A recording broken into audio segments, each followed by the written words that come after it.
Hello YouTube and welcome back to the channel here today. Today we're back for Baccano episodes 2 and 3. Very excited to be here, jumping back in after a confusing yet intriguing start. So I was happy in the aftermath of last week. I kind of reconvened with the Discord and stuff and was like, hey, am I like supposed to be confused? And people said, yeah, kinda. It's meant to be a little bit overwhelming and crazy. Anecdotally, some people have dropped the anime at the first episode because they think such a thing is the case, I guess. I'm definitely not there. I'm way more on the other side thinking it's really cool, but it's just nice to have, I guess, some friends that are like confused as well. Even then, I came around after analysis and understood it a lot better and what we're trying to get at, but again, it's going to be a work in progress, and I don't envy me needing to, I guess, remember this stuff between weeks. Either way, I have a solitary YouTube comment up here ready to go from Sal. The Flying Pussyfoot might be the best name ever spoken in anime. I probably wouldn't go that far, but it is very good, especially when you need to say it like a million times because it keeps coming up in the video that you're making. Flying Pussyfoot. Flying Pussyfoot. And again, that train seems pretty important, so I'm going to imagine I'm going to keep saying Flying Pussyfoot quite a bit. And you know what? Give that a heart right there. Why not? Sure. Great. Now, before I do some proper recap-y stuff, once again, I will shout out the Patreon. It is linked in the description below. If you want to see 2 more episodes next week, or an amount of more episodes, I don't know what next week holds, but it's linked in the description below regardless. $6 a month gets you episodes 1 week early. And yeah, for City and for, oh my god, what's the other show? Mushi-Shi, of course. For those two as well if you wanted to get involved. Thanks to many people up to and including Mickey Babbers AF, AJ, Akomancer, Bananarama Hamadama-sama, Bisa, Capella, Chubaribi, Dapper Dwarf, Ed, Fancy Question Mark, Flirt9 Gal, Fruit, Gloriana Tenebrae, Glyke, Gus N, Hans Peter, Ika, Yako Yavanen, Jumby Boo, Joran, Kasogtha, Clem, Nosta, Cod Begemot, Lick H, Lou, Miru, Minted, Mistake Il Chen, Molly Weinberger, Mr. Maniacs, Parnek, Pencilshop 333, Ron Lad BNK, Saint Lily, Sal, Sam1373, Skeleton, Tentacle Member, Waifu Overdose, Without a Net, Kelvin, Binshi, Voodoo Chili, Aiden O'Brien, BD422, and Marco San. Thank you to everybody for giving me money. I enjoy the money. And yeah, Baccano. Bit of a weird one, obviously. We kind of start in episode 1 kind of outside of the story, I guess. We're kind of reviewing the story after it has taken place and remarking its strangeness. We have characters there, Carol and Gustav from memory, who are kind of working on a story for a newspaper, I believe. There's lots of stuff there about kind of not taking things at face value and not just simply conveying information, but rather interpreting and synthesizing information into a story and what can be omitted and who's the perspective coming from. Lots of interesting questions there to be gone at as we continue. We also muse on the kind of who is the main character here, I guess. Who should be the main character? Whose perspective should we see this story through? Which is an interesting premise for a show that seems to have a large ensemble cast. From there, we meet characters such as Firo, such as Luck Gandor, as well as towards the end, we have our main characters there as well, whose names are escaping me. I should find that out. Lucas or something. I don't think it was Lucas. Isaac, for sure. Isaac and Miria, sure. So, and everybody's connected by this thing whereby they're kind of immortal. Or at least they like regenerate when they take damage, I guess. And this seems to be something that people want and are currently confused about. And it all seems to connect to an incident that was about a year ago. But it can also go back further than that to like the 1770s or something. Towards the end there, we have Luck, Theodore, and what was his name? Miza, meeting up with kind of Isaac and Miria coming off the train. They're expecting a Claire, and there's no Claire there to my knowledge, which is a little bit weird. We also see Miza meeting up with the kid who keeps regenerating too. Yeah, we kind of get some flashes in there too. He's fighting Lad at some point, or Lad's captured him and tries to kill him. Lots of stuff goes on the Flying Pussyfoot, so keeping all of that in mind going forward. There's also some side characters there as well, such as Jacuzzi Splot, of course, which we'll see all these names again in the opening. but I bet he's got something to do pretty soon too. There's like a giant guy. It's all happening. It really is. It's a huge ensemble cast for sure, for sure. Either way, the best way to start remembering things once again is to jump it back in. Episode 2 upcoming. Please look forward to it. Okay, and we're back, and I have a little bit of a story, and I guess I'll probably explain this at the start of the episode during the opening as well. I watched till about like here. Where did I watch to? Like a good halfway through, a bit further than here. I'll get it up on screen here in a moment. About here, with my camera on. There. I watched to about here, and then my computer fucking blue screened. So, obviously that video is corrupted and lost. Rollicking good start to the video, of course. I'm going to need to watch it again. Very cool. I love having to watch it again. Anyway, DVD subs, MTBB subs, the same thing. Picture in picture in the description below. Let's give this thing a 3, 2, 1, and I'll try to remain sane. Yeah. Radio. 3, 2, 1, go. So, if you didn't watch the part before, the video kind of corrupted and my computer blue screened, and then I've already seen half of this episode. So that's the vibe. It's scuffed. Just know that. Yeah, kind of. I've been acquainted with Isaac and Miria, let's say, and there was a letter from Ennis, and they were just about to get on the train. I'll tell you when I'm watching new stuff again, I guess. It was good stuff too. I was laughing. I was having a gay old time. Now, I don't know. Need to just watch it again. Hopefully have a gay old time all over again. For the record, Isaac and Miria seem great. I'm into that. Yeah, they're just dynamic duo. Nothing really gets them down. That's pretty cool.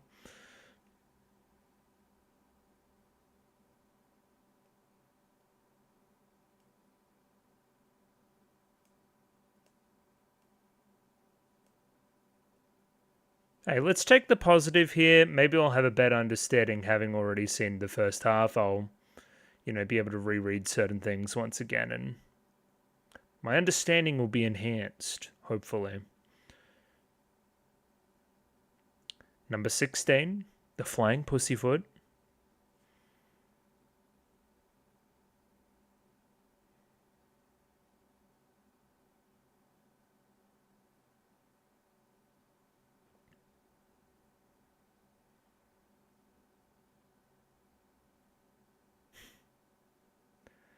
Nebula is an interesting one.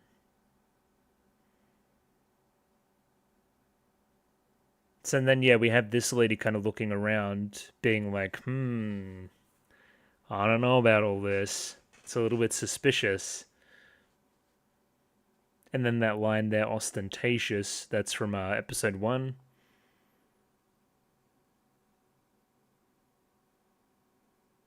And she's right. Many people are going to die. But this guy's obviously just a train nerd, so he just wants to hop on and have a good time.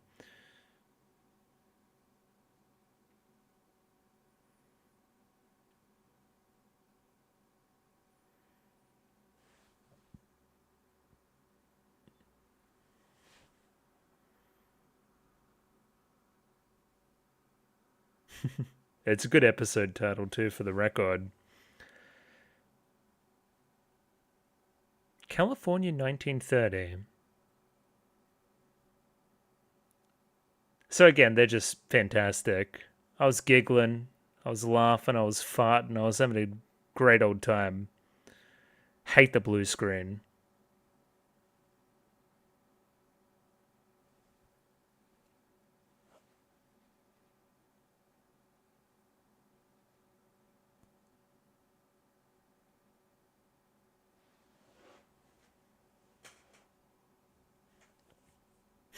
The sound effect's really good too.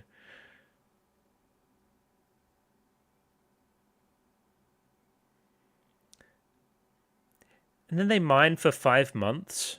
Yeah.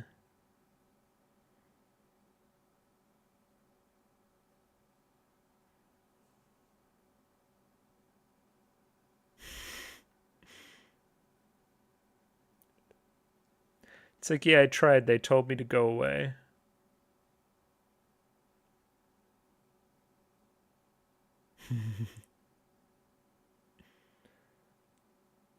I got bullied. It's very humiliating.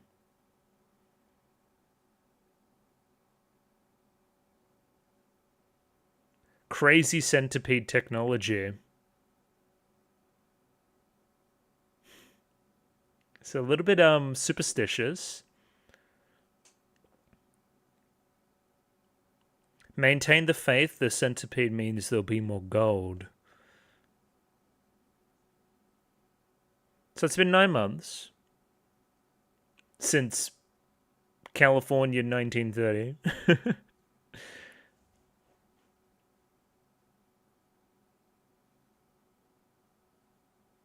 How does a letter even get to you? Anyway.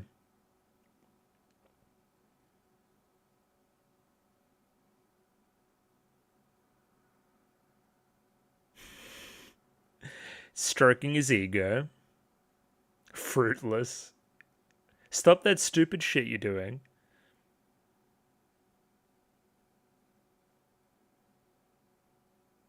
Now, this line here is very curious. I never got to meet my real brothers. What do you mean by that? The ones who were created before I was born. There's maybe that supernatural element coming through. That's what I read from that. Because it's weird language.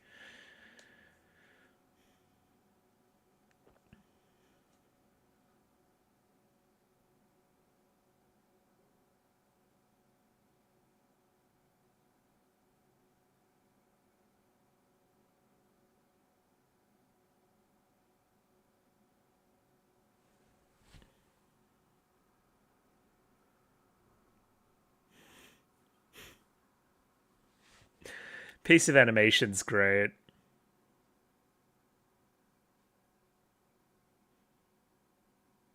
The steps too. So the sound effect work here is really funny.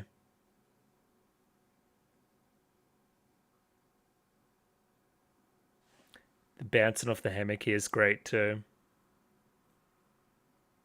We can't make her a brother.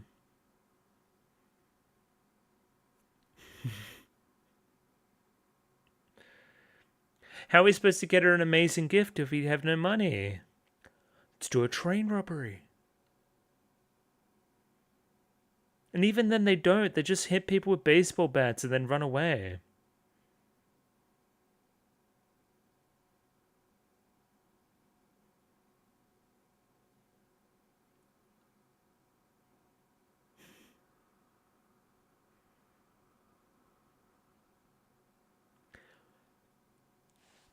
The radio here into them and their costumes. Another great touch.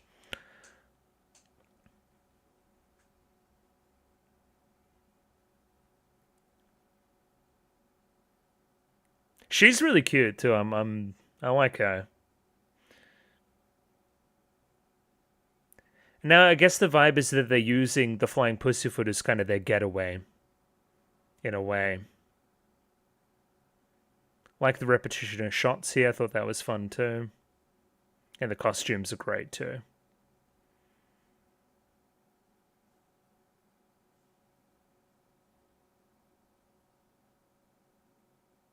So these guys are like assassins or something, right? Because they're all in black. And we have the girl there. She had the knife in the opening.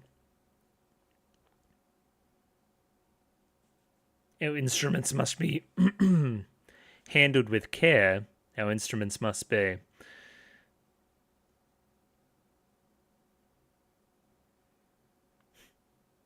And Tony just cocks it immediately.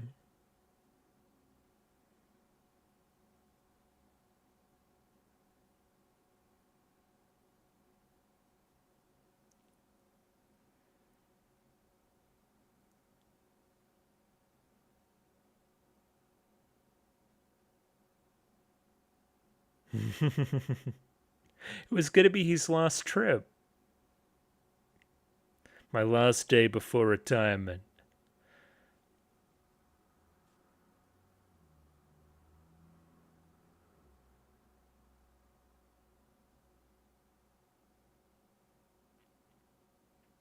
So who takes... It's one of, Lads guys, right? Lads. Yeah. Because they're in the all white.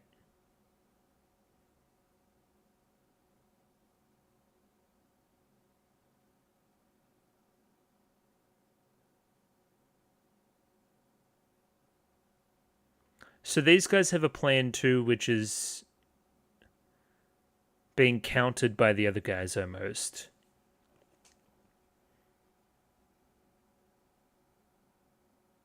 And then this guy has the kid.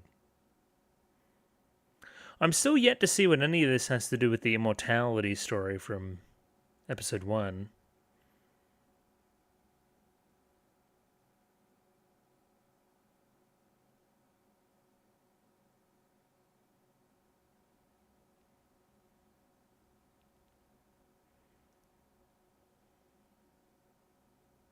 What kind of rich folk?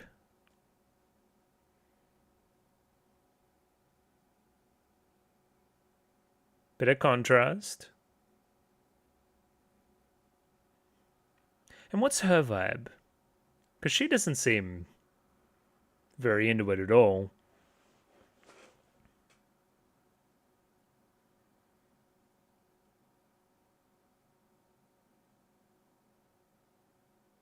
So I was connecting this in the dead video now. There was those private investigators type people in the first episode. Were they after her, maybe? I'm going to have to go back and review. Lad's great, though. I'm liking him the more I see him, too. His gang of cronies.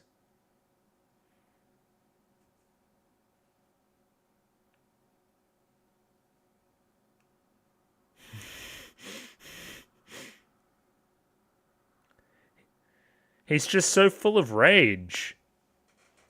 Alright, so some kind of like super criminal or something. Lado.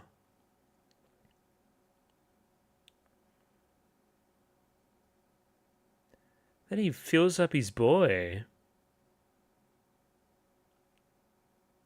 Me and the boys. And they just saw the whole thing and they're like, eh.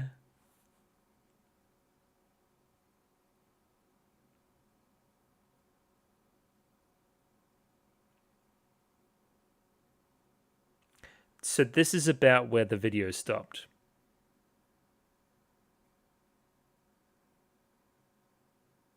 So we're still in the process of doing our train robbery, and I'm officially seeing new stuff, folks. Easy as. No, Tony! Tony, no. Anyway.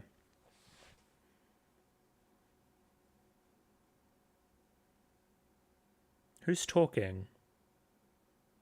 Oh, the senator?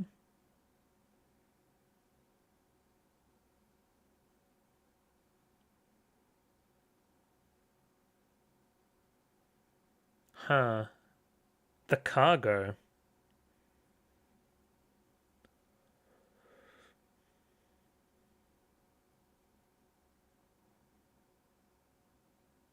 Ooh, willing to risk it all.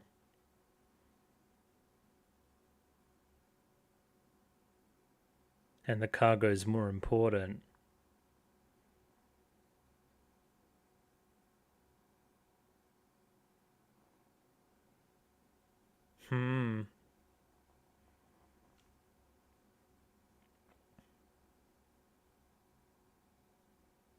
Yawn?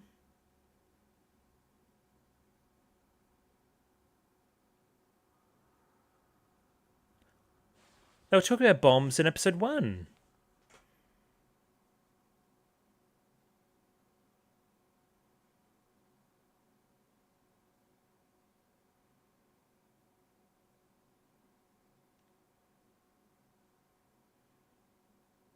Bomb fiend?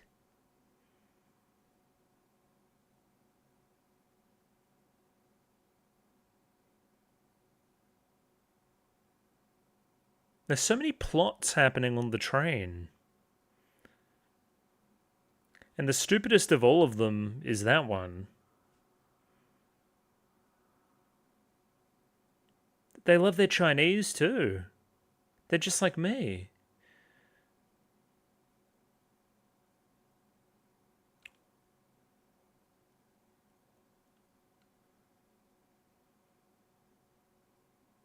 Jacuzzi Splot, go over there right now.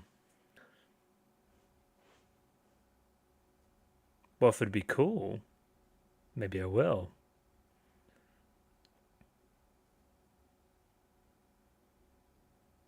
What?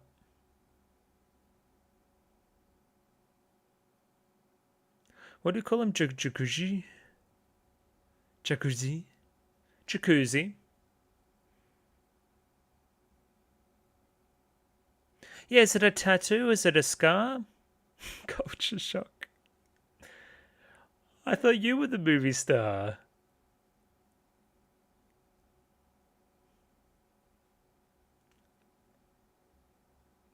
I love these two.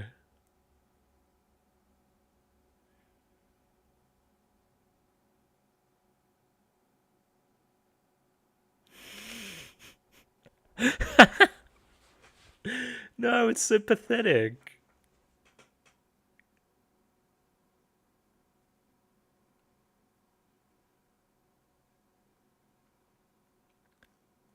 Easy. Easy W.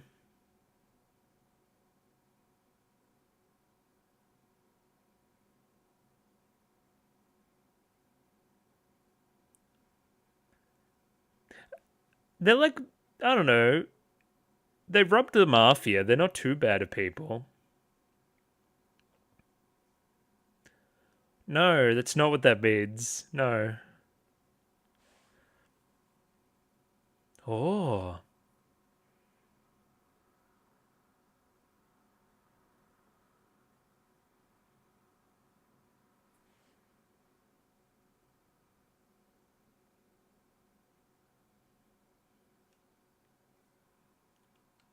Oh, he's struggling.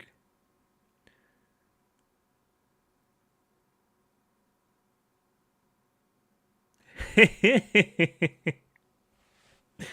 doesn't look like he's having much fun. He looks tortured.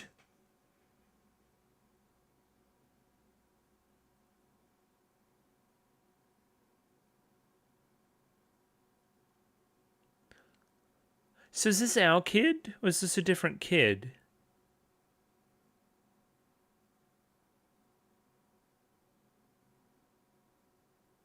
No, it's all chill.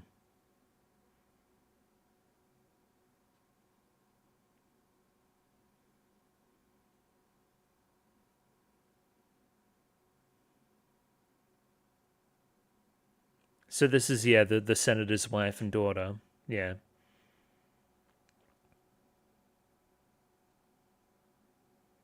Your names are utterly ridiculous. Nobody asked.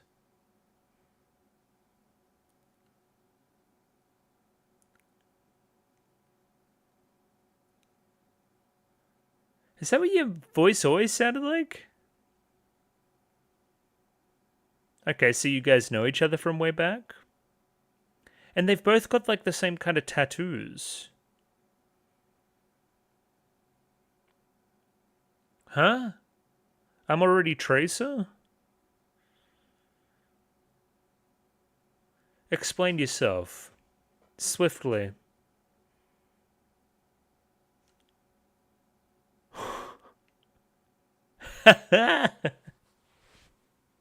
Monster? Said somebody in disguise. Ooh.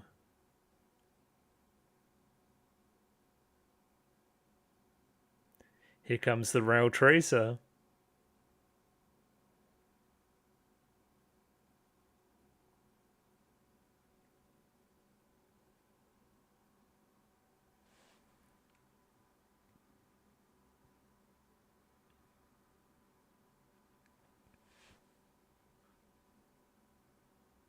Well, this is a fun way to tell the story.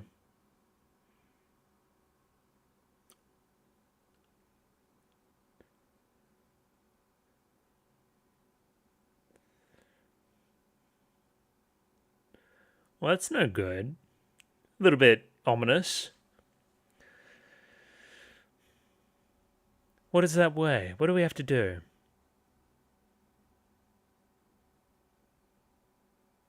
Oh. No, tell me! I want to know!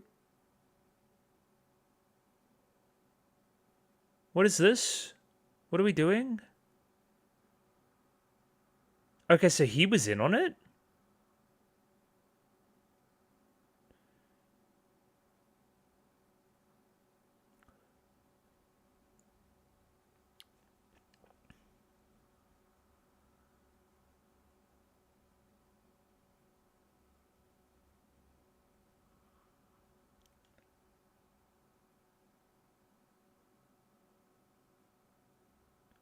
Huh?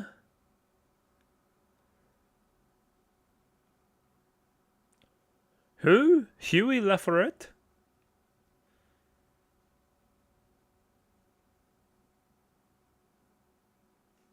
Eternal life?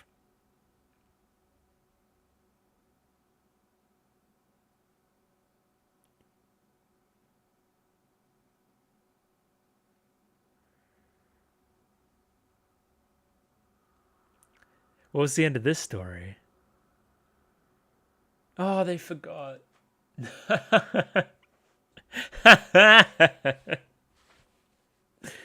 What was your answer, buddy?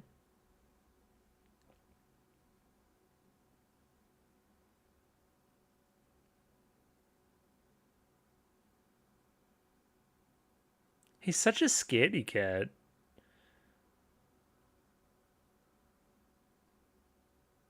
I was surprised about that too.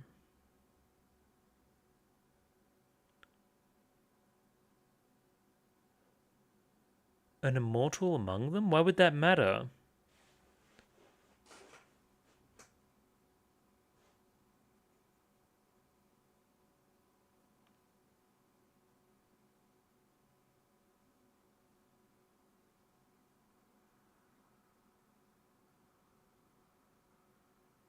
I could be doing like some kind of like sacrifice or something.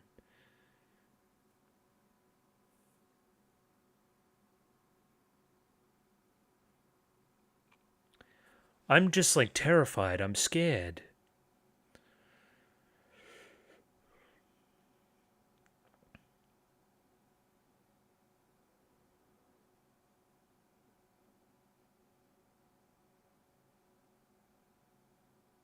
Oh. I see what you mean by that now.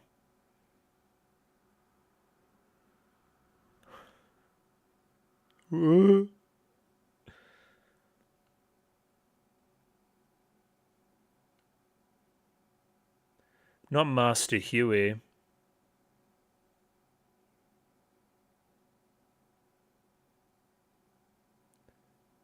So is this when Jacuzzi's running in the first episode?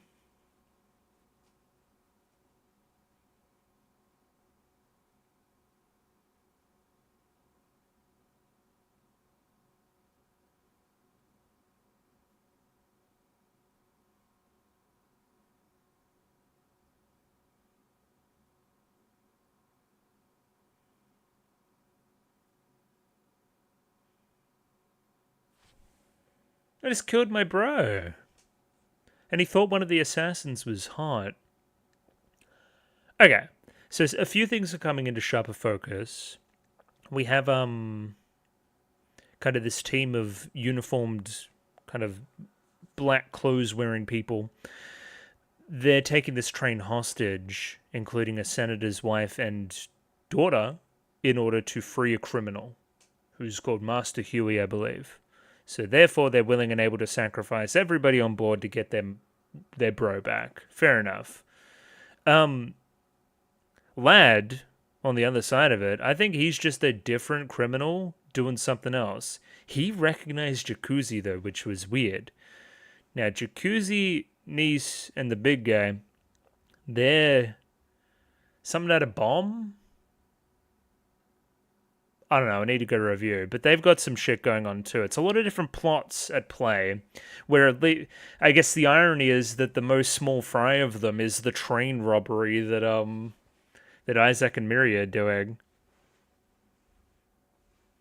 A little bit of tension is diffused knowing, that they get to New York on a different train and that various characters are still alive, but we've kind of already seen the aftermath, I guess. We're kind of filling in the blanks here. And to be honest, I'm just kind of happy that the episode kind of went through without fail. We might pause there because there's no point in watching it next time on for an episode I'm about to watch. And I'm going to hit end recording very quickly before the blue screen, so see you in a second. And we're back, episode 3 up there, ready to go. 24 minutes and 41 seconds on this one. Sync up accordingly with your own copy. I have the DVD version, MTBB subs. If not, there's a picture-in-picture version in the description below for your viewing pleasure. Let's give this thing a 3, 2, 1. Radio, 3, 2, 1, go. And hopefully, we can have a recording here without a blue screen. Fingers crossed. I don't know, it's weighing on the mind a little bit. It makes me suspicious. It makes me want to sometimes just stop recording halfway through an episode just to make sure that I have it, Fingers crossed. Maybe it was just a one-time thing. But it has happened before. A couple of times. I don't know.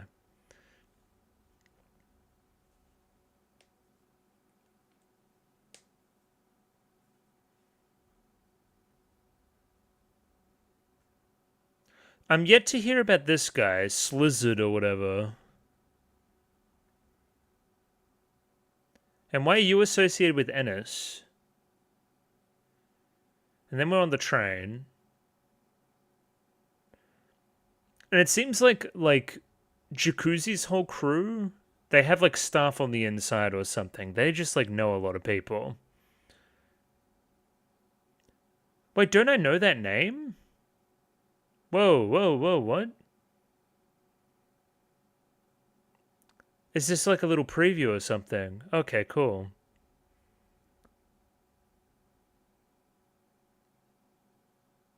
Huey Lafayette? And then her name's Chane or something, or Chain. That was a cool transition in the opening. Anyway, I think those two characters are related. It might be his daughter.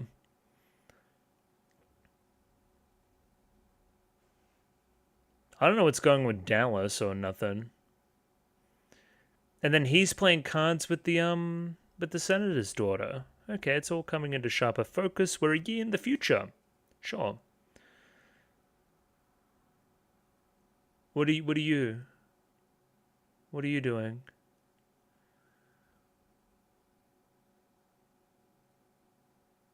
Are you Eve? Kaze?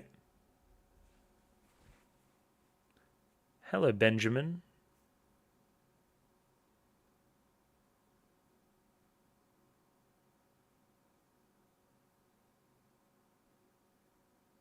He looks kind of funny there. Not Benjamin. Yeah, it is Eve and Dallas. Randy and Pecco are busy getting ready for the party. Okay, so things go poorly for Dallas. He might drown, much like the opening. Weird. Who the fuck? You guys look like you're about to rob the place. Hello, Nicholas.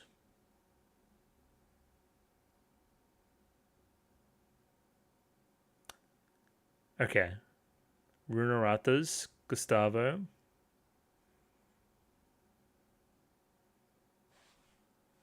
Daily Days. Interesting.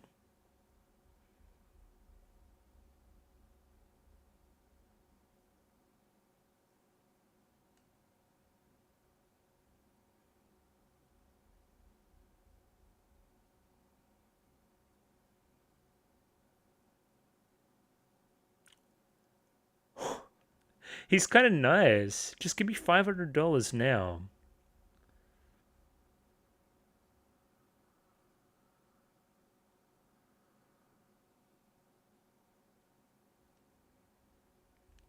Because it's an information exchange, buddy.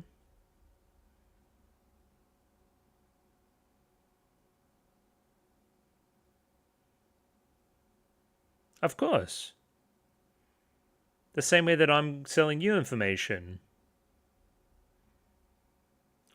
Yeah, nice. Okay, the daily days are fucking sick, dude. Yo, I should be a journalist.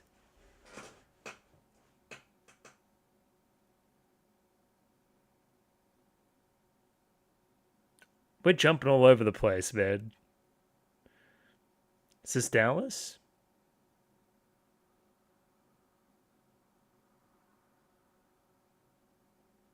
Kid? That guy looks 34.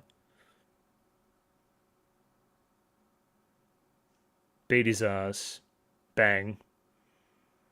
As soon as you see that break in the sub, you know some shit's covered.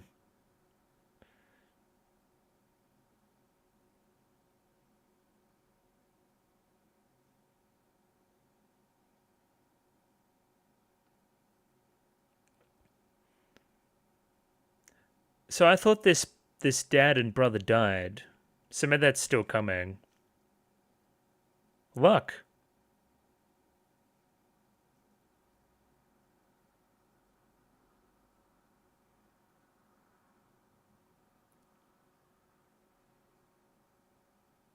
But he started it. He flicked a cigarette at me.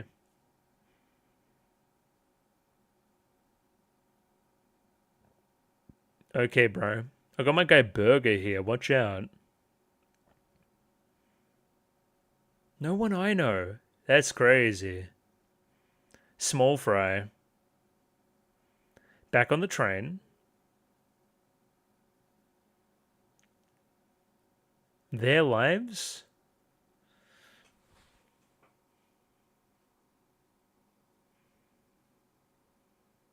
She's really not into it.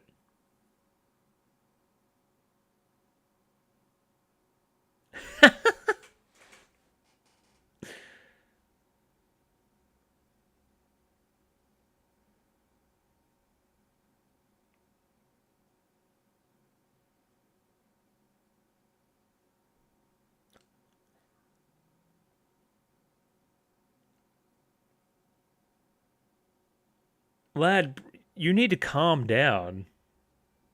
It's not that bad, man. He's like me after a shift at my relatively easy job.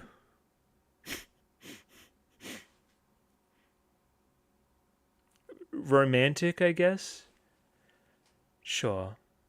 Sure, bro. Vicky? Is Vicky the guy before?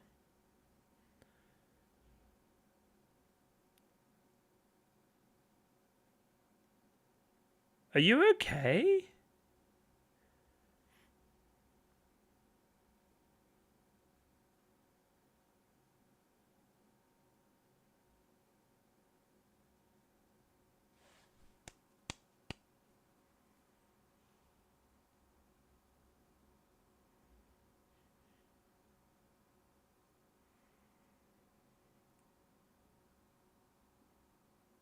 Oh, great. I'm loving these connections. Wonderful.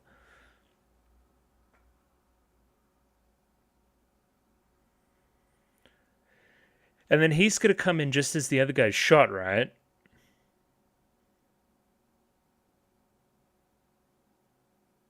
$5,000.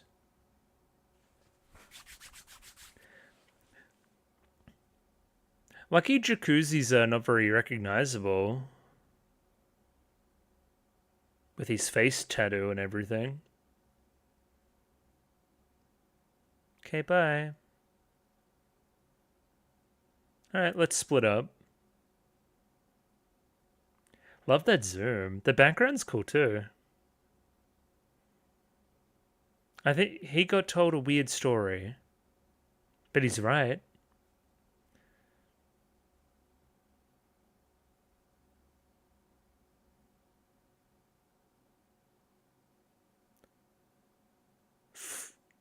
Is this like a... This is a performance on the train? Or not?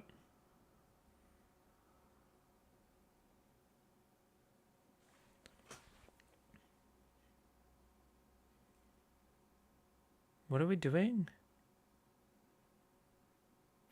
Pecho? Randy and Pecho.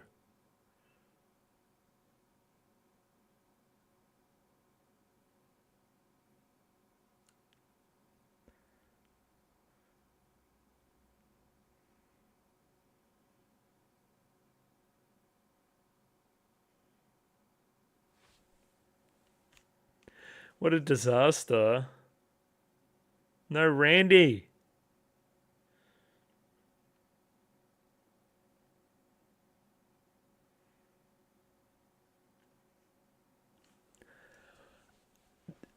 Okay.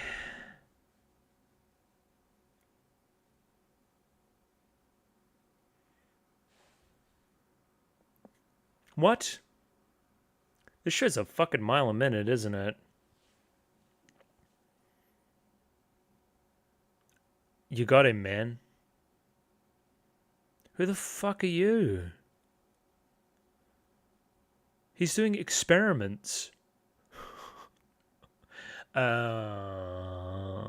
He's doing experiments.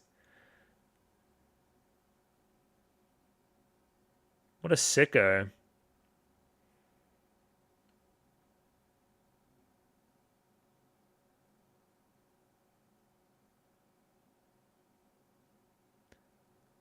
Quatus?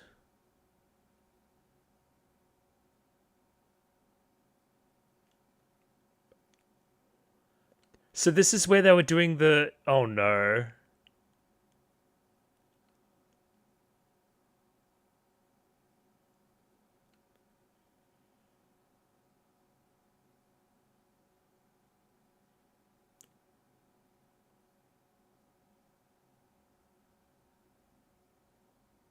My research. This is all because those two fuckos wanted to show Fyodor something. Okay. The Daily Days.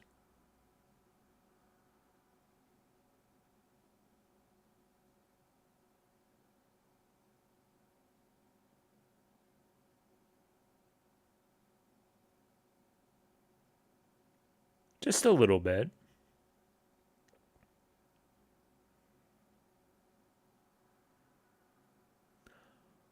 Oh, same time.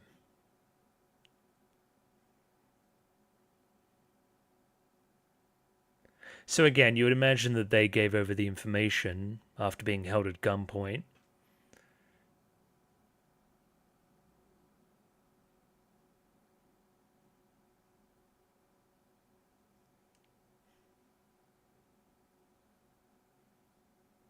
Fyodor Miser.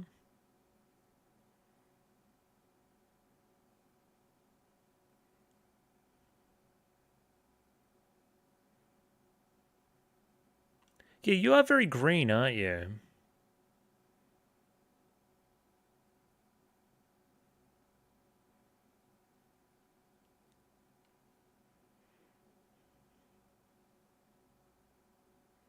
Tips Fedora. This is where Fyodor got his iconic hat.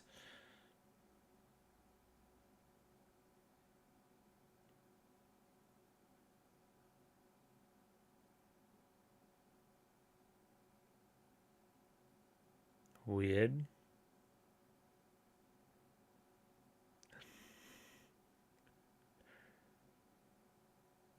Where? And they don't know each other yet?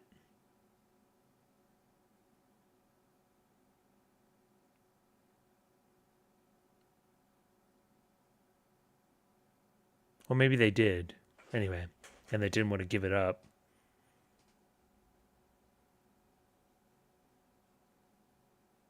He's going to be a superhero.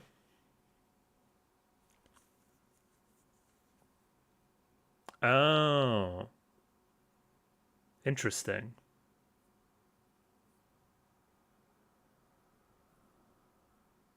Oh.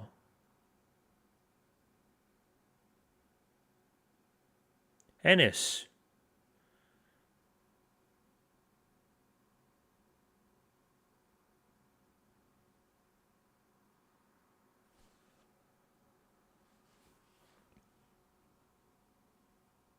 Golden button? Off she goes. That looked a little bit funny. And now we're back on the train again. Yo, the pace is insanity. Back here again.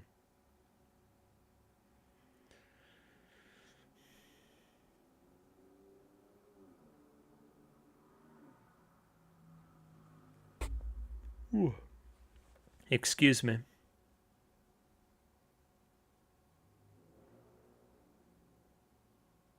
The frame's like shaking like crazy.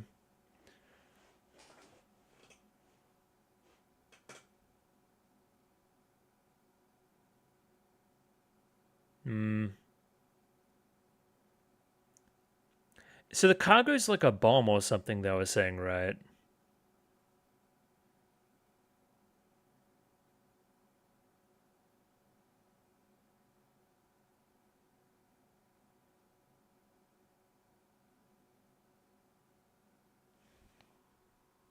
I would keep an eye on that.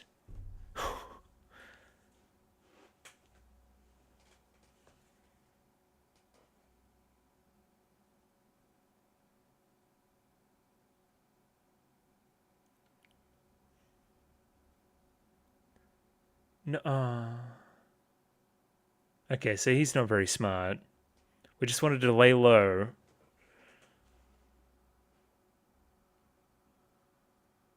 They keep saying rescue. It makes it feel like they're rescuing him right now. But my understanding was that they were going to hold people hostage or something.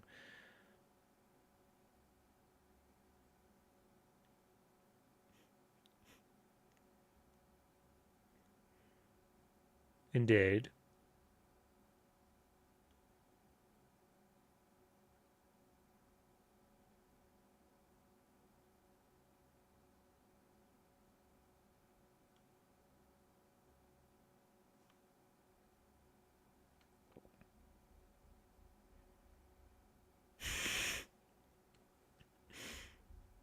Suck up to the mighty, bully to the weak.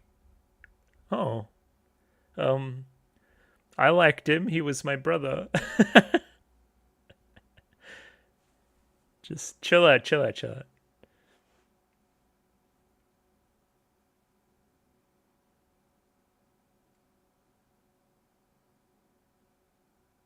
You don't know?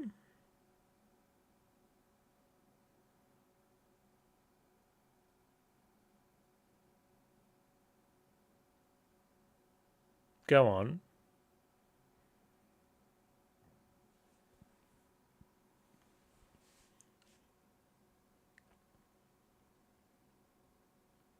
What you got?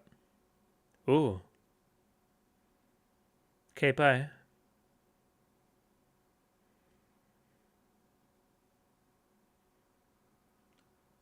I like this guy. He puts his foot in his mouth a little bit, which I respect.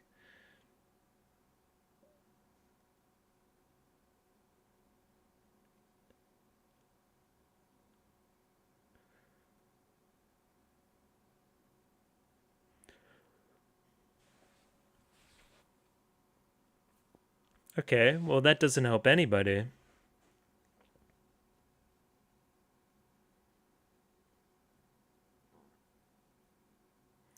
I don't have a Scooby-Doo where he is.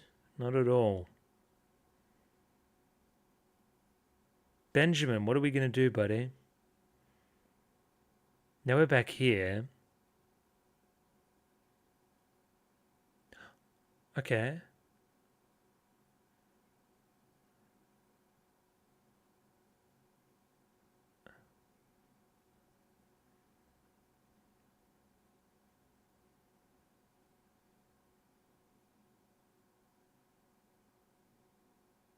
Okay, dude.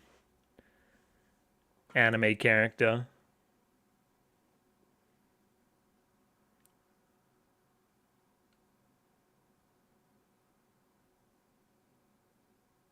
Nothing but kids play? What are you talking about?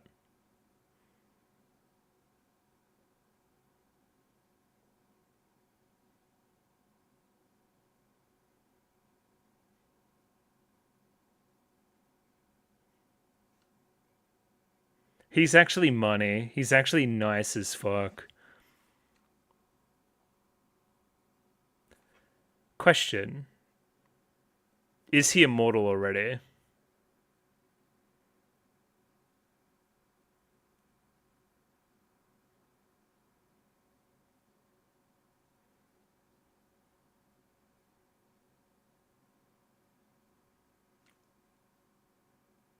The hat trick there was nice.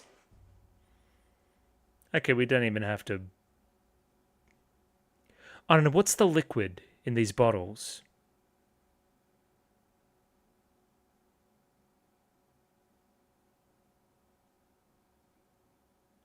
You're kind? Hey, yo.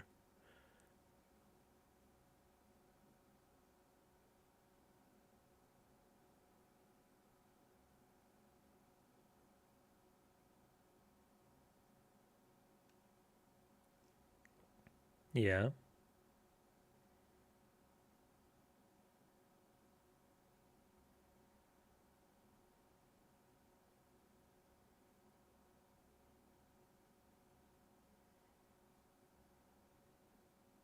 Jenna?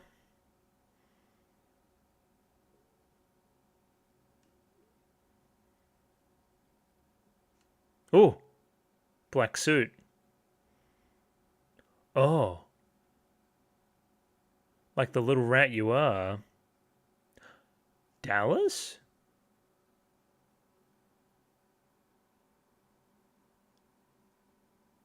Was that... I don't think that was Dallas. Okay. Jesus Christ, it's about to fucking erupt in this cart.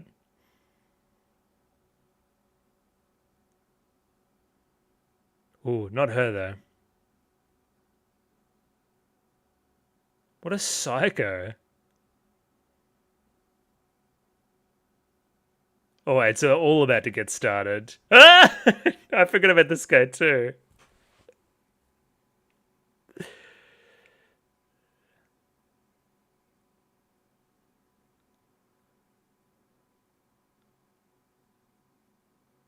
Imagine the confusion.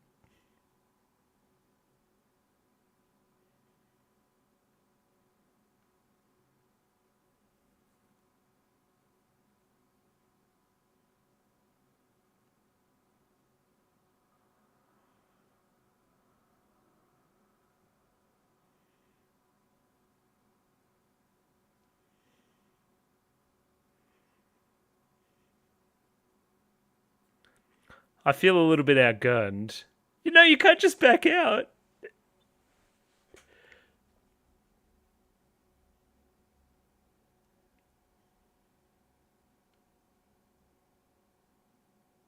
Barnes? Jimmy?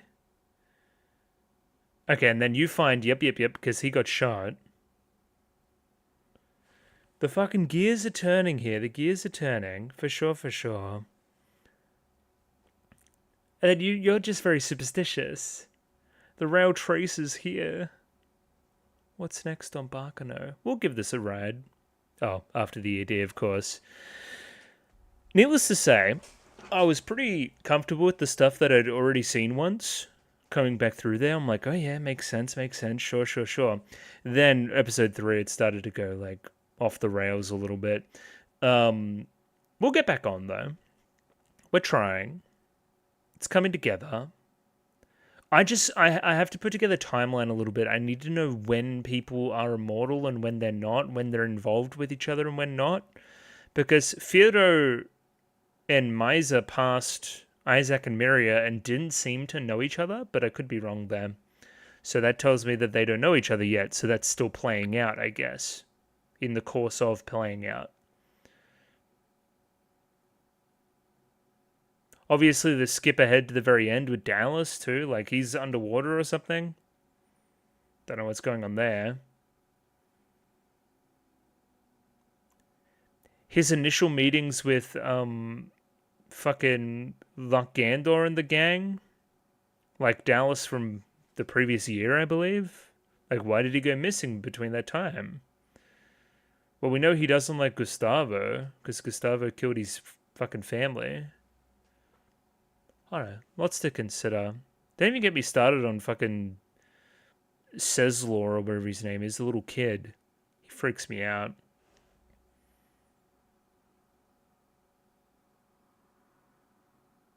And then we're doing Lad next week, maybe. I like Lad a lot. Lad's my lad 100%. Now, before this thing blue screens, I'm going to say goodbye for now. I'll return tomorrow to talk about these some more. Frustrating session, but we got through it. Oh, awesome. Great. Fantastic. I'll see you next time. And we're back. It's the next day. I'm trying some new OBS stuff to potentially prevent the blue screen of death problem we had earlier. Fingers crossed what I'm doing works, but hey, that was episodes 2 and 3 of Baccano. As you can probably tell, I'm still a little bit, like, the focus is still the issue, which is unfortunate. I thought the episodes were really good. Kind of circling back around to the actual content. The show's very funny, and the cast is doing a lot, and I feel like the way we're telling the story is really interesting and posing a lot of questions. Now, again, these 2 episodes mostly taking place on the Flying Pussyfoot. Now, we do some unfortunate things whereby we kind of know the result of a lot of it, if that makes any sense. Like, I know the lad's going to survive whatever goes on. There's going to be, at a certain point, people kind of strown from outside of the train, if that makes any sense, just kind of fucking thrown wherever, and lad will survive. There's also a couple of other things. We've kind of already seen Jacuzzi running on the train. That was another one. But Seslaw, is that his name? Something like that. His head gets blown smooth off at some point. So that's another one we have to watch. By lad. So, sure, that's another thing that must occur. We know that Isaac and Miri are going to get out. We've also seen the other end of the train ride. I believe there was... hang on, do we see her here somewhere? Like, when we're back here, she kind of just notices our 2 characters. Yeah, you. So, we know that you make it out, I believe. You come to the other side. Jacuzzi... niece and the big guy, they make it out as well. I'm unsure about the guy that kind of instigates that conflict at the very end of episode 3, but anyway, I don't know how to feel about that. I know that, again, certain characters are going to be okay on the train, I guess. I don't know. There's plenty of other mysteries afoot. Of course, half these characters are immortal as well, so, like, can we even really kill them? I don't know. I feel like there's some pretty obvious points of intrigue, like Ennis. Where's Ennis? Like, big time, for sure. What the fuck is going on here? Something about her brothers? Or the people that were created before her is her particular language? What? That's insanity. It makes me feel like some, like, homunculus type shit's going on or something, or... I don't know, immortality, some alchemy shit. I don't know what's happening, but that's clearly a point of intrigue. Dallas, what the fuck's going on there? I don't know. Something about a bomb. There's a senator involved. Who the fuck knows about Huey Lennart or whatever his name was? Who has all these cronies aboard, of course. Yeah, Laforet. Huey Laforet, and this is... Chane, I don't know what we're doing there. Probably Shane, maybe? Yeah. What? They're like they're almost like a cult to, like, free this, like, criminal leader or something. It's quite strange. Point being, instead of just summarizing all of my material I'm going to do in the forthcoming rewatch, I should just say that there's intrigue everywhere. And putting together timeline's important, and motive, and... where, when, who knows people. Like, it's a big old web of information that I'm still in the process of putting together. And that's exciting. It's exactly what I was looking for, basically. It is almost like the most serialized show. Like, it's the most, like, story-based. It's, again, the characters are still good, and there's good character moments and stuff, but the meat of the content is figuring it all out, and the mystery of it and stuff. So... great, exactly what I wanted. Wonderful. So yeah, let's dive back through here, starting with some introductory stuff with Isaac and Miria. Actually, no. Before that, we have a little bit of a opening scene monologue from old mate and his wife, who has like a sixth sense about things going bad. So he seems like a real train nerd. He's excited about going on this train and riding it. It's also, we learned he going from Chicago to New York. One I wanted to note as well is manufactured by Nebula is a really interesting one. Like, it sticks out as something that is in the text that doesn't need to be in the text, and maybe the train, there's something up with it too, as well, based on who's made it. I don't know. Somebody's figured out immortality somewhere here along the way, and I want to figure out how that connects into everything else. That, and also noting that the train itself is ostentatious, something which we kind of note in the first episode, I believe. It was Luck and Firo and them kind of note it. Yeah, because he's excited about the train coming in, and so, well, isn't it a little bit crazy? And so, yeah, well, okay. Anyway, more to the point, that's all interesting and stuff, but we have a pretty prototypical like story device here of a wise older woman saying that that thing is cursed and to stay away from it, basically. I have a sixth sense that things are going to go bad here. This is just like storytelling 101 good stuff, just like a great hook to get you interested. But the really interesting hook as well is this isn't the start of the story. We already had episode 1. Great. So when they're like, oh, this would be a great place to start the story, this is kind of what they mean. And starting episode 2 like that is wonderful. It's very meta, is my point. She notes that a lot of people are going to die, and that we probably shouldn't go on board, and that the only ones who will survive are those with extraordinary luck, and probably those who are not human. Now, in a show about immortality, mostly, and maybe even some homunculus stuff. I'm still up in the air about that, based on what Ennis is talking about. But yeah, when you lose the ability to die, when you lose your ability to, the thing that unites all of humanity, then you become not one of us anymore. You're not human. Something akin to a god or something else, maybe. Yeah, that's, I don't know, there's probably some immortal characters on this train that are up to no good. Either way, ignoring that obvious, ominous kind of setup there we have from the woman, we have Isaac and Miria here mining for gold in 1930 in California. Over the course of this sequence, 9 months will pass. They will find no gold. They will get bullied out of panning for gold because somebody else said it was my spot, and they will keep smiling regardless. I believe this is a perfect introduction for their characters, which are kind of devil-may-care, fly by the kind of seat of our pants, kind of no plan, just do it kind of guys. I don't know, they're master criminals, per se. It just fits perfectly. There's probably a character trope for this kind of character, like the, you know, he's like a smart aleck, right? He's always quick to agree and quick to forget, but he thinks on his feet.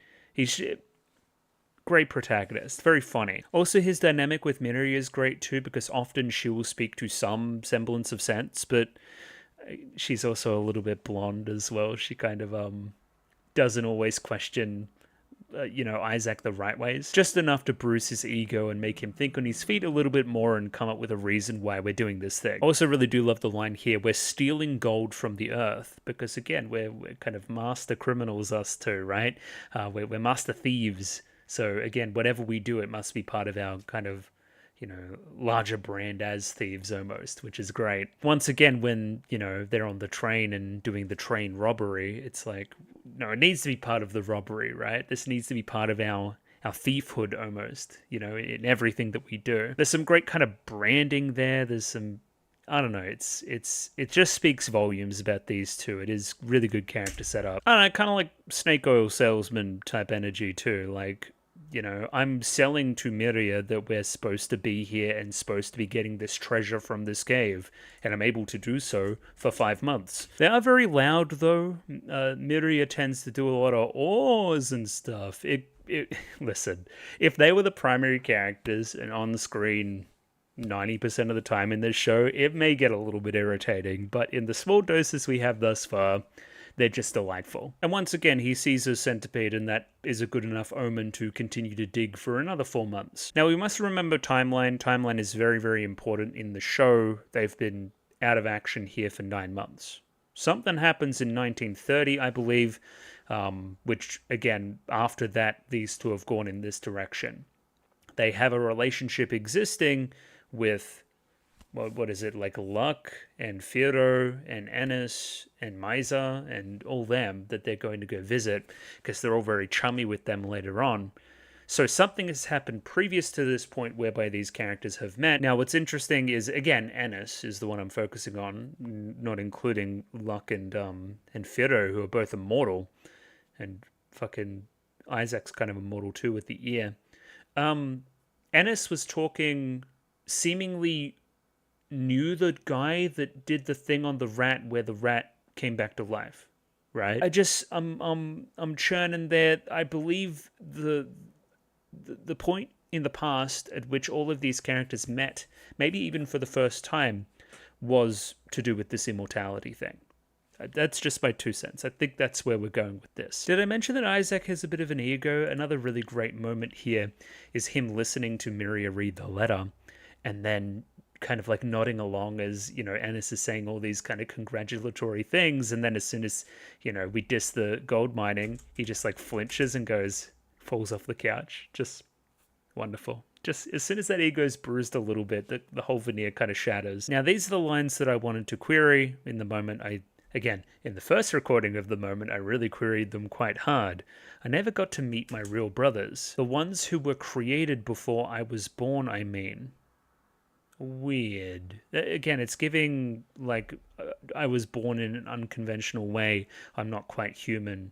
Something. God, Miri is dumb. What is this whole bit here about making a younger brother, or she's like pestering her mother for a sibling or something?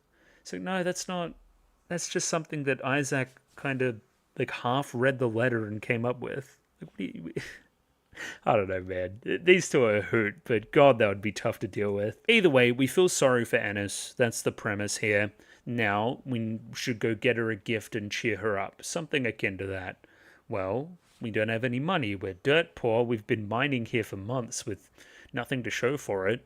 What are we going to do? Okay, then let's do a train robbery. A train robbery is apparently something where you get on a train, go to a destination where you commit a robbery, and then also make your escape on a train, which is not what a train robbery is, but anyway. And the counter is some mafia doofus. There's a great little setup here around the baseball kind of metaphor on the old radio before these two commit the crime, steal some money from some mobsters in Chicago, and then presumably get on the Flying Pussyfoot to make their escape, hence completing Isaac's weird, twisted version of what a train robbery is. Not really what we're talking about, no. Generally, you would rob the train. It's kind of what they meant. Either way, we kind of saw it in the opening. These two love a costume whenever they're doing one of their schemes too. I hope to see this continue. Now, cosplaying thieves. Oh, yeah. It's very, very fun. Very smart use here of repeated shots. It kind of places this in time and place directly after the old lady does what she did at the very start of the episode. Great. We're firmly on the Flying Pussyfoot again. We're firmly with these characters, and we're ready for more stuff to go from that point. Did I mention the costumes are really fun? The costumes are certainly really fun. Okay, now we're introduced to various groups of people all doing various levels of illegal things on this train. First, we have the orchestra people, who are also the lemurs. Lemurs, something we talk about a little bit later. Who are, they're kind of trying to hold the train hostage to get their guy free, Huey. I think that's the vibe. Again, we're going to rewatch and reread. Based on the opening, you share a last name. I would imagine a daughter or something. Cool. They seem pretty serious about it, almost to like a cult-like sacrificial level. They're pretty in on this whole scheme. They're posing as orchestra people, but I get the feeling that if we open any of the instrument cases, there's not going to be instruments in there, instead potentially weapons. No idea about you.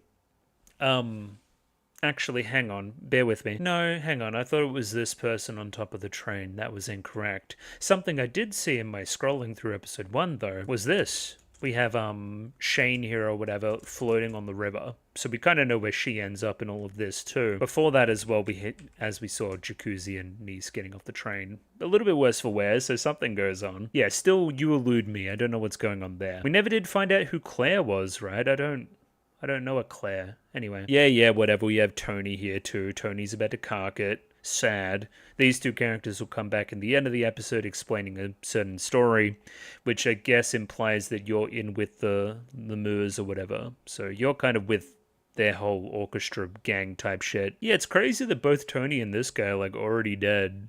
That's pretty mental. Now, knowing what we know, this reaction here is interesting because we have the younger conductor there looking over to Shane. Again, I'm just going to say that as the name. Before this guy kind of looks over there and then says, and then walks away. Like, he's not interested. He knows all about her. Like, he already knows who that is the implication there, I believe. Now, Jacuzzi, Nice, the big guy whose name escapes me, their whole thing is to do with a specific item. It looks like what we're after is going to be loaded somewhere else as opposed to where all these orchestra people are, because that's what Jacuzzi's kind of worried about here. And if there's a lookout, we're going to do something about it. We're all kind of working together on whatever this scheme is. We also know from later in the episode that Jacuzzi is a wanted man, about $5,000 on his head. Now, it's very interesting that we transition from that one over to a mysterious man and Seslaw. Again, that's just what I'm going to call him until I get a pronunciation. As long as nothing comes up, no one will find it. What might come up? An explosion or something. And then you kind of smirk to yourself. Interesting. There is an item on board that I believe that they're protecting or have hidden, which Jacuzzi wants. Or his gang want for some reason. Fair enough. The senator is also interested in the movement of this item, which we'll see in the next scene. We also had the Runaratas talking earlier about a bomb or something. Was the implication. They're talking about an explosion. We know that something happens with the train whereby there's fucking luggage everywhere and people dead and stuff. I don't know. Are we moving weapons? Is that something that we're doing, and that weapon's super duper important? Anyway, it's just ticking away. I'm not meant to know yet. And what's absolutely fantastic is, okay, we have like the super criminal, super serious lemurs over this side, the fucking lads gang who are like mental. They're like crazy. They love to kill. He says like some, again, like cult leader type speak with his lady later on. And then we have these two goofballs in the middle.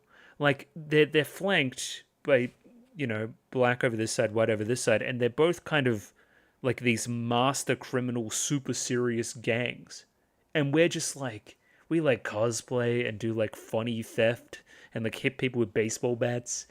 Just the levels here are fascinating. And again, we play off that similar concept in the end of episode 3, when we have all three groups kind of here, as well as Jacuzzi, kind of all in that same kind of cart on the train. It brings that contrast to the fore in a fantastically funny way. As previously talked about, Senator's wife and her daughter on the train as well. I don't know. I guess this is important. Maybe I don't know. It's part of the Lemurs plan is to put somebody important on the train. Again, a senator's wife would potentially make the senator want to save the people on the train, therefore more chance of Huey getting freed, I guess. But as we see from the senator, he doesn't care as long as item gets to him, I guess. Now, Lad's just super evil, and I kind of respect that too. Another really fun character, one of my early favorites. I like the people that are just a little bit fucking off-kilter and weird.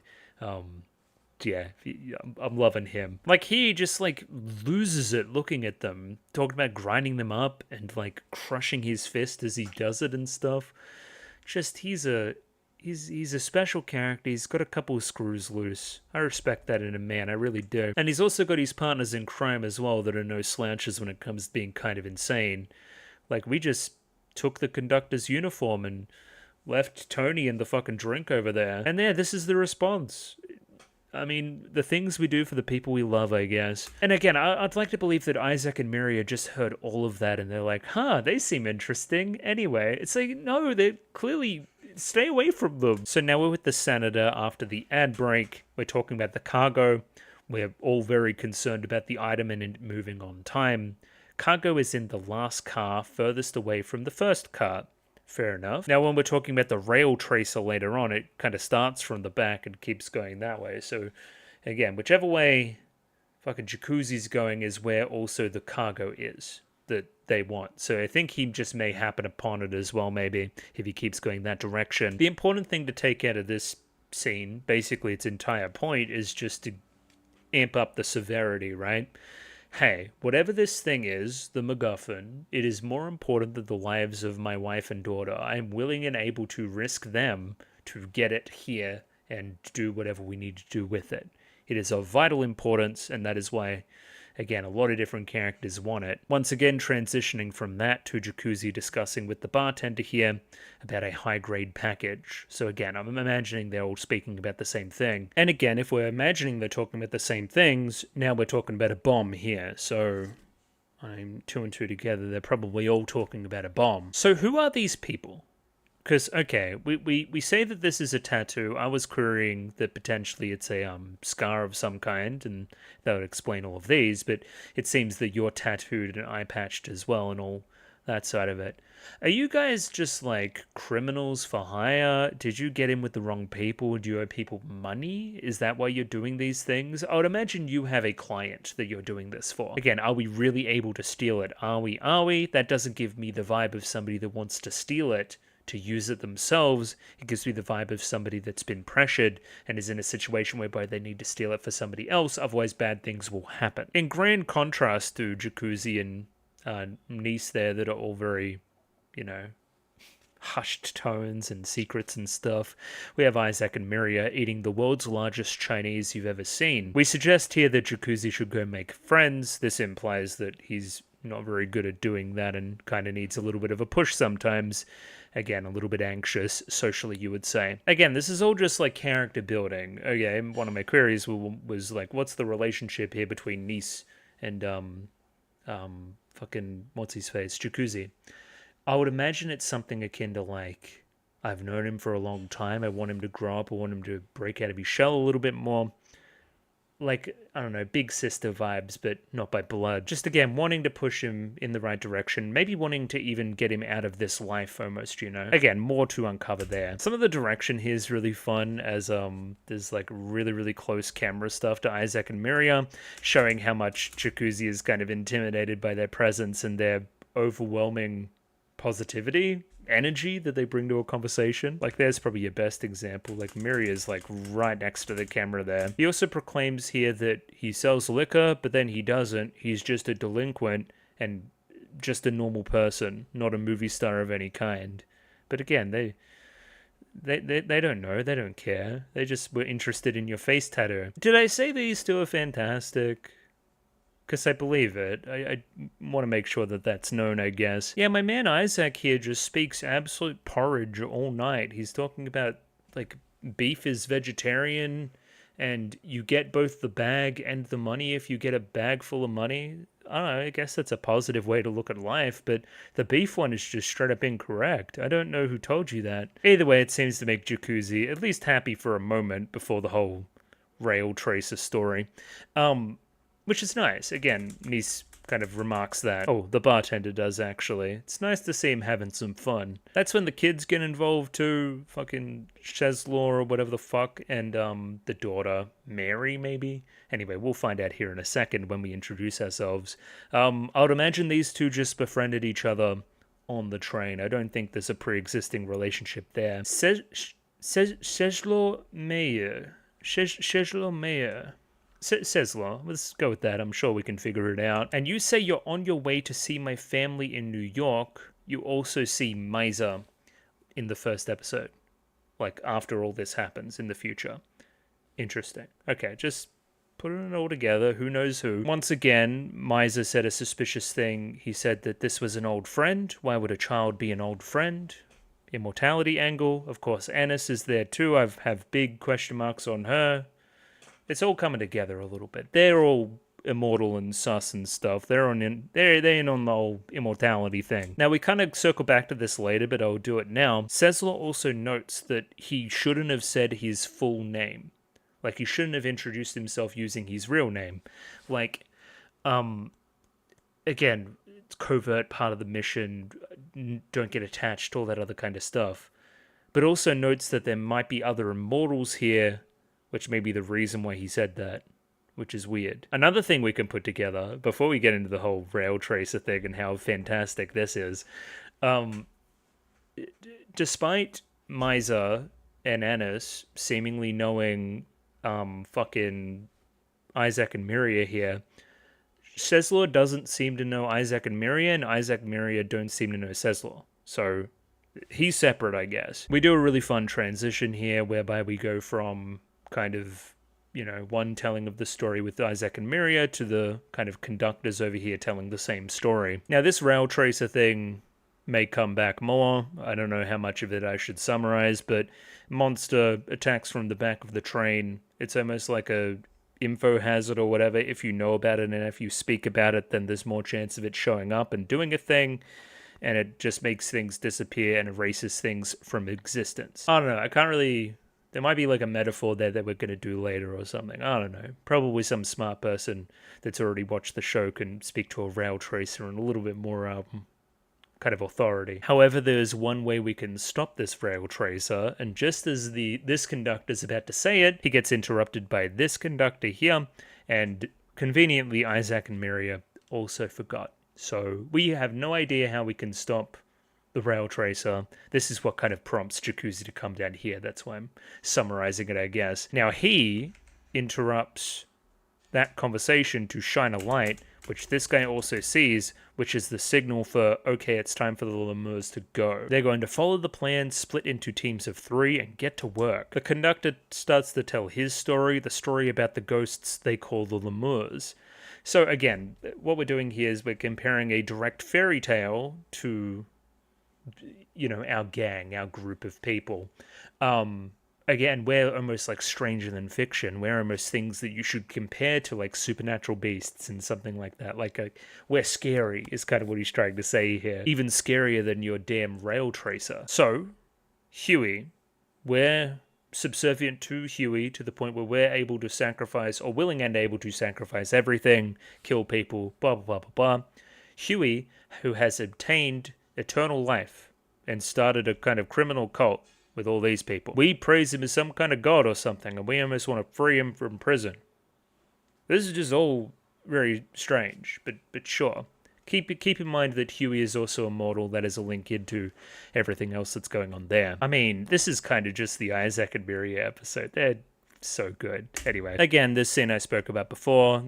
He implies that because I spoke my real name, that there must be another immortal on board. I don't know what that means, but sure. Another thing to note, we're noting a lot of things. Again, more to what I was talking about before, federal government has Huey. They're trying to keep all his shit hushed up. We need to do something big to get Huey out of there. I guess the last thing to note here in the episode, the rest of it is pretty self-explanatory. I feel like it's executed well, the build-up's good, the pace of it in general, and the cuts between all the different things that are kind of coinciding, the tension here that Jacuzzi's feeling, along with the tension of the conductor hearing the mad story from the other conductor, that's all great. The last thing to note is Lad, and Lad notices Jacuzzi and says, that's fucking weird, that's super interesting. He's wanted for a lot of money. I'm probably going to chase him down, as opposed to doing what I was going to do before. And yeah, the other conductor shoots the other conductor. What do you want? Anyway, next episode time now. Now, that was my third time watching that episode there. There's also a little weird recap here in the middle, which is odd. Anyway, I'm less sure on this episode. I'm pretty fucking locked down on that first episode we watched here today. This one less so. So again, we're going to watch a little bit more intently here. Very quickly, opening scene here.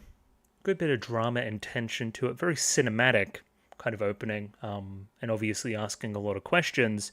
This is in the future. This is 1932, which is the next year, and we're looking in the river. What's the river in New York again?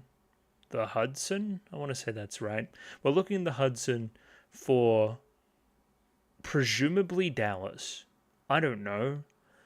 We're kind of digging in the river looking for something. You're intently watching. Your major character trait thus far has been concern for your brother. I don't know. I would imagine that he crashes into the river at some point.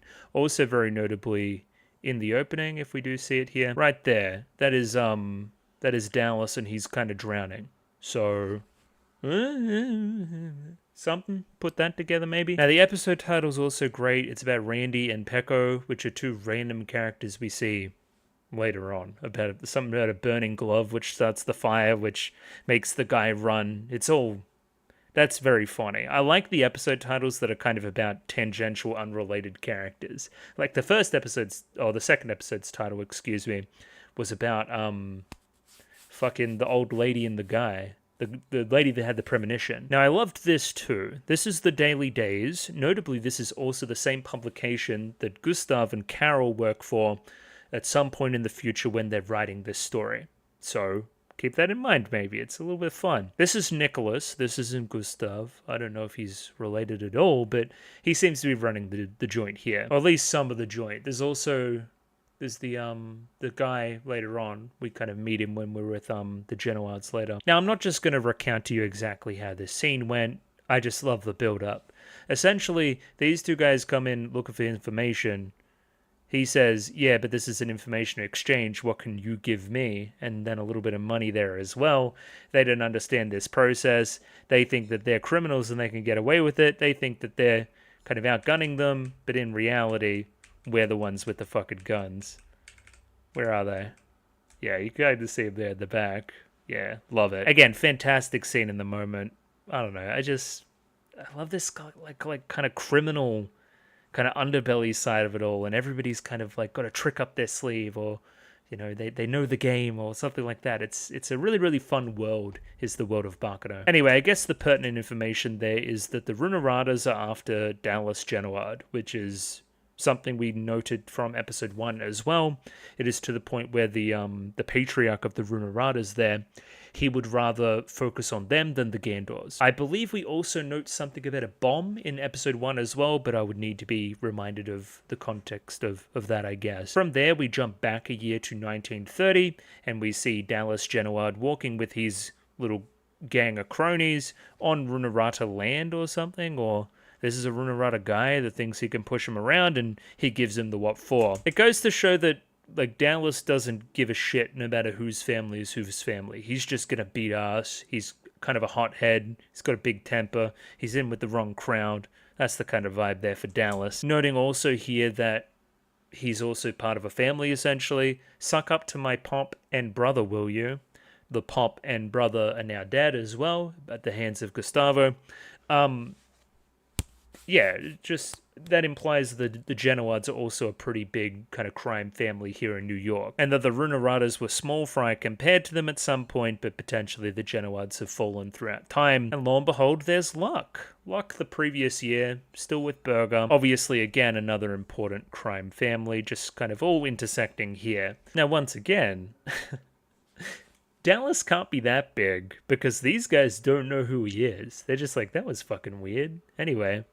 So, are they big in their own heads, or do they just have a big ego on them? I don't know what's going on with the Genoards there, but anyway, we didn't know who that was, even though he's going to be crucially important. The show does love to jump around a lot. It's probably, I don't know, if you were to criticize the show, it's probably the thing that I would criticize, even though, again, it is entirely intentional. I'm waiting for the clarity a little bit more. It's jumping all around to a point where I don't really know what's what, I guess. Like, the scenes don't... Some of them do. Some of them lead into each other fine, but... Like, what was the lead-in from Dallas to Lad? Are we supposed to figure that out later, maybe? I don't know. So, Lad. Lad wants to kill everybody. That's kind of his vibe. I don't know. It's a little bit less structured than the Laforettes or whatever. The Lemurs. He just kind of wants to do it because he likes to kill. And a lot of it is centered around this lady whose name escapes me. Lua Klein, I believe? So, okay. It's kind of like, I'm infatuated with you, and you don't really like me, but I've almost got you kidnapped or by hostage or something, and I want to kill everybody around you who wants to be alive more than you, which is everybody, and then kill you last of all. I don't know, it's very... You guys seen fucking Danganronpa? It's very despair-coded. I don't know, he just wants to bring as much pain and suffering as possible to everybody. And he has a flair for the dramatic in doing so as well. I think that's the vibe with Lad. I don't know, but he's also concerned with money. He wants to see Jacuzzi Splot gets splattered. I think that's kind of what he's trying to do too. So money's still an object to him. It's not just complete psycho behavior. I don't know. He's a tough cookie to crack. He's a bit of a weirdo. Again, Lua is suggesting here that he should kill her now. She doesn't want to fucking be alive anymore. And she's almost like tortured by being alive. I don't know. Yeah, it feels like kidnapped for some reason. Now, we mentioned they're drawing straws and that Lad lost. It is implied that Vicky here won the draw, and he is now going to go to the car full of people when we're eating the Chinese and going to kill a bunch of people because we drew the right straw. Like, oh, he gets to murder. I envy him. No. Like, again, like, psycho. You're a psycho murderer person. This is a fun connection we make. Lua suggests Lad to go out and check on Vicky. He does so and runs into Jacuzzi, which again connects us nicely into the last episode and the time and place of that conversation. That's great. Much like the kind of, repeated train intro sequence from episode 2, where we use that same sequence twice to tell us time and place. We're doing the same thing here. My brain connects in a cool way. My synapses go zzz. It's good. It's a really fun feeling. Much like a puzzle piece, just kind of slipping into place. It's that similar feeling. So yeah, Jacuzzi Splot, wanted dead or alive, reward $5,000. And then you become interested in that. Actually, no. I misremembered. Lad goes that way. Lad goes the other way to the way the Jacuzzi goes. Okay, interesting. And then Lua and the other bloke are going to go check on Jacuzzi. Gotcha. So, I mean, she mustn't be too much of a hostage because she's also subservient. She doesn't just say no. I guess she is going with the other guy too. Anyway, weird. Now, this is a really great transition. We go from kind of Lad here saying that he can hardly contain himself from the murder he wants to do to the metaphor of a match lighting from whatever their stupid names were, Randy and Pecco. That's great. He's ready to exploit. He's ready. He's got a huge murder boner, and we're lighting that match to set the fuse of everything else going on as well. Lovely, lovely metaphor. Now, I don't know, are these guys just morons? It seems like this is a stage, no? It seems like this was a performance, but it's not. They're just kind of back here doing a fucking light your hand on fire type trick. So, they are also associated with Firo. Firo will be delighted when we show him this party trick about lighting the glove on fire. I think coincidentally, they're just also on top of where Old Mate's doing his experiments on the rats. Because anyway, I won't bore you with the details here of watching fucking Pecco be a fuck up or whatever. Yeah, he just lights his hand on fire and then drops the fire on the oil he also spills, and it starts a big old house fire. It is nice to cut loose with just the most, just the stupidest thing you've ever seen in the middle of everything. I think, again, their performance and their character type is very of its time. It's very in place in the time period we've chosen to tell the story. Much like, again, I wanted to note that with Isaac and Miria, they feel like classic characters that would, fit in such a, setting. Like, they almost give, some Charlie Chaplin type energy almost. I don't know, it's that kind of stuff, I think. So this guy here seems pretty crucial. He kills a rat, I guess, and the rat comes back to life. And he's also got mysterious liquid. He seems like he's got this immortality thing figured out, no? And that he can make things immortal, and he's testing it on rats. He's a scientist of some kind. That's big. That's a big connective piece between everybody else who has shown signs of being immortal. They could connect to this guy. Remember, we don't really know the time at which this scene is taking place either. This could be 1930. I probably think that it is. Because there's some stuff later, certain characters that don't know each other yet, that doesn't quite match up in my head. So this may be the start of everything. This may be one of the spots where you could start the story. Anyway, as mentioned before, rat comes back to life. Master Quates, which seems important, proper noun, remember that. And then he looks over to his cases of juice over here that are going to be threatened by the fire, something that he grabs before the fire can erupt and completely take over his little lab here. Sucks to be that rat, though. That rat was alive and trapped inside the house fire. I don't know, it would be his second time dying, but what stops him from coming back again, I guess? I don't know. We'll see how the immortality works in time, maybe. Is he just perpetually reviving inside the fire? That's fucking pretty bad. Oh no. Okay, jumping all over the place now because this is back in probably 1931 where, again, I need a name for you. Oh my god, Dallas's sister, Eve, I believe. She's looking for information on Dallas who has gone missing, which is also the vibe that the Runaradas were talking about. So, yeah. We also connect this pretty clearly to that time because we see the Runaradas walk out of the Daily Days before they walk in. So there they are there. Once again, we're jumping all over the place. So we see that there, and then we jump back here to Firo, who's picking out a hat on the same day that the whole fire was going on with the rat and all that kind of stuff. Now, Firo already knows Miser at this point, so we'll say. Is Miser part of the Matillos? Because he seems to be giving Firo the ropes here on the Matillos, so I don't know. I don't think his last name was Matillo, but that didn't stop Firo either. Either way, he buys himself a nice schnazzy hat. Now, again, the connection between this scene and the last is nice because we did have, again, we kind of walked into the Daily Days and now we're kind of shopping at a different store. There's almost like that kind of like business element to it connecting the two. That's something. Just, again, I like a little transition between what we're doing. We're talking something here about a ceremony too. Ceremony to become part of the Martillos or head of the Martillos. Anyway, something weird's going on there. It's already begun or something. Miser's weird. I don't know about him. Now, this is important for timeline. Okay. Now, we meet these two, and we seemingly don't know them. Like, Isaac and Miria are gonna Isaac and Miria, and they don't give them a second thought. Like, at all. And we note, that's kind of odd. Actually, no, they do smile to themselves. So, like, maybe we do know them? I don't know. I'm trying to place it in timeline because I know that they know Isaac and Miria, but do they know Isaac and Miria yet in this point in the story? I don't know. I don't know. While I'm paused on it, this background's really good too. Anyway, fascinating. I'm unsure where that clicks in now because this reaction here could imply that like Firo does know who that is, I guess. Now again, same day as the fire. Firo is going to run over and have a look and try to help. Now, okay, no. These two bump into each other. Firo and Ennis here. And Ennis doesn't seem to know him. This must be before. It must be before everybody knows each other. Now, Ennis is looking for someone, and she fucks off over there, but she drops something which causes Firo to follow. Now, I don't think that what she drops is particularly important. I just think it's like a piece of jewelry or something, and off he goes to follow. Now, back on the train...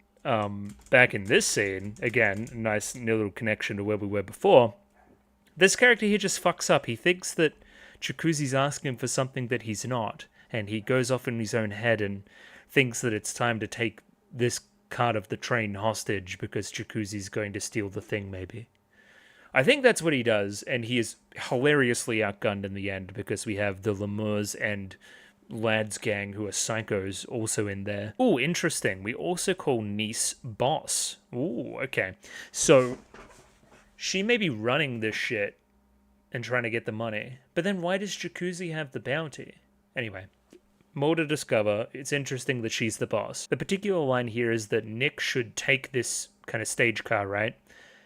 He just interprets that the wrong way. He's like, take as in take hostage? I don't think Nick's very smart because as he's thinking about what take care of the dining car means, this psycho walks past him and is ready to murder. I don't know, he didn't take the right interpretation of it, I guess. Again, we're bouncing all over the place. That one's particularly quick too, probably, again, to a detrimental level. We have Nick finish off his whole thing, grab the knife out and be ready to go, and then again, in less than 10 seconds, in less than one button click there, we have a very, very quick scene here just like saying, okay, Lemurs, time for the Huey thing. And then we're back years later, well, not years later, but sometime later, with Eve figuring out the Dallas stuff. Like, what? Or maybe they are kind of at the same time. It depends on how long the flying pussyfoot takes to travel, I guess.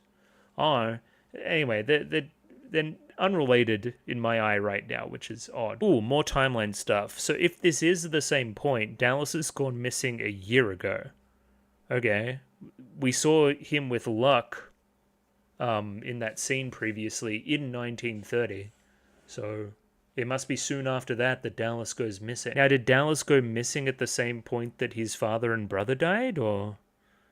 Anyway, more to uncover there, but there's a big old mystery around Dallas. For the record, I really like this character too. Elan, I believe his name was, for the Daily Days. So he's like chief information broker, head honcho type guy. His lead in here with Eve is kind of like, ooh, Dallas, bad boy, ooh. And he's like, no, I mean, I like him. He was nice to me. I don't want to find him for nefarious reasons. I want to find him because he's dear to me. And he misread the room here. Just calls him a scumbag. It's like, nah, I mean, I liked him. I don't know. Ooh, weird. Okay. So they're continuing the conversation here. This guy walks in with some information to give to Elan. There is a brief moment where he locks eyes with her. Weird. Like, let me play it again here. Like, he walks in, our clients are waiting, then hands in the paper. He looks this way, she looks up, he looks away. Why edit it like that? Does he know something? I feel like he knows something, maybe. Either way, the information that we got from Old Mate was not fruitful. We're not able to give Eve anything she didn't already know. I don't know, even with their information networks, they can't find Dallas. That's odd. Again, the show's supernatural. He could have, like, disappeared from this plane of existence, almost. I don't know, but then when we're scraping the kind of floor of the Hudson River next year, like, we must have found some evidence of him. So he does come back. Oh, weird. Now, question, is this guy here Dallas? I think it is. He's wearing the same thing that he was in the earlier scene with Luck. Like, I think this is Dallas. Okay, so Dallas is, like, beating up this old geezer just kind of because he can. I don't know, bit of a scumbag, this guy, maybe. And I mean, we've seen Firo do this whole song and dance before. He likes to insert himself into these kind of scenes where something bad's happening and kind of bring justice almost, or his own weird version of justice. Like when they were shot at in the bookstore, he kind of got up immediately and got his kind of, got his person back. I don't know, he's one to stand up in the face of danger and be kind of fearless. Also, once again, supremely confident. And again, he's a Martillo family associate, he's a young capo, all that other kind of stuff. And supremely skilled. Now, question, he doesn't get cut here or hurt, so we don't know if he's immortal yet. Again, important like timeline stuff in my view. So he's too good on his own terms, right? Like to be hurt here and need to use the power, if he even has it. I don't think he has it. I don't know, this screams immortality juice. So somebody's gonna drink the juice, you're gonna drink the juice. Fucking Isaac and Miria are gonna drink the juice. Well, maybe not Miria, but Isaac will. It screams before the immortality happens, right? Yeah, silence, this has nothing to do with your kind. Once again, like differentiating immortals from humans. But again, these are just theories at the moment. Either way, we save the guy. Firo asks if he's seen Ennis, essentially, and he says, no, I haven't, and then continues to walk away. But then he's grabbed by a different arm. Okay. More theory time. Show me this arm. Is this just Dallas again? What was Dallas wearing? No, that was a bit more of a black coat. It had a black sleeve to it. No, wait, it was Dallas. I'm fucking stupid. Okay. Hang on. So then we beat the piss out of him? Do we? Okay, cool. So then he's down. And then we've now got the thing. And now Dallas is ready to go. Okay. Dallas seems to have a bit of an ego to him, right? He seems to be a bit of a hothead. Now he's got a grudge against Firo. I think that's what we're going to try to take from this, I guess. And he's also got the MacGuffin immortality juice, I think. This is the scene I kind of spoke about previously as well. This is the dining car where we have 3 different hostage kind of murder attempts happening at the same time. I believe his name was Vicky. We have him here. He's from Lad's whole gang. We also saw the Lemurs kind of approaching from the other end. Another character we see is this one. She's just kind of here.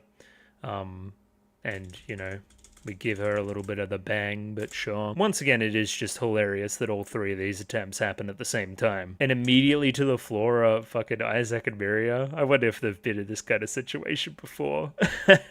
Once again, this guy's great. Just immediately realizing he's outgunned. Sorry for disturbing you, and then walking out. Cool, great. So now we're back with this guy. He got beaten to a pulp by Dallas and his gang. They stole the liquid. And then you, which would imply that I've seen Ennis before. Barnes, yep. What did Ennis say when she was leaving back here? Because she's like, hang on, I'm looking for someone. Were we looking for Barnes? Okay, you. Ennis is already immortal at this point. My older brothers? Yo. The ones created before me? Okay, so Barnes and Ennis know each other from way back. And look at his arm here. That's a bit funny. Yeah, I'm kind of getting it. So Ennis is in on it already. And then Ennis comes to know everybody else through the events of the rest of the stuff that happens here. Dallas has the liquid. Barnes is immortal. Theodore's gonna be immortal at some point. Fucking yeah, it's coming together. It's clicking. Okay. And then also on top of that, we have Jacuzzi finding the conductor guy dead. He was shot, as we saw previously, before noting that the rail tracer is on its way as the railway, as the train, excuse me, just continues to march forth. Okay. I think we got here right at the very end with the whole, like, this guy, Barnes, and Ennis connection. And where we're placing this in the timeline. I think that's all fitting quite well. We'll see this stuff continued, hopefully, as well. Great. Dallas has the juice. Important to note. Either way, we'll leave it there. Bit of a weird old session, but, you know, we manage. We fight. We persevere. You will see me next week for 2 more. Patreon will already have those up there ready to go. Like the video, subscribe, all that other kind of stuff. And I'll see you later. Thank you for watching. Ciao. Bye-bye.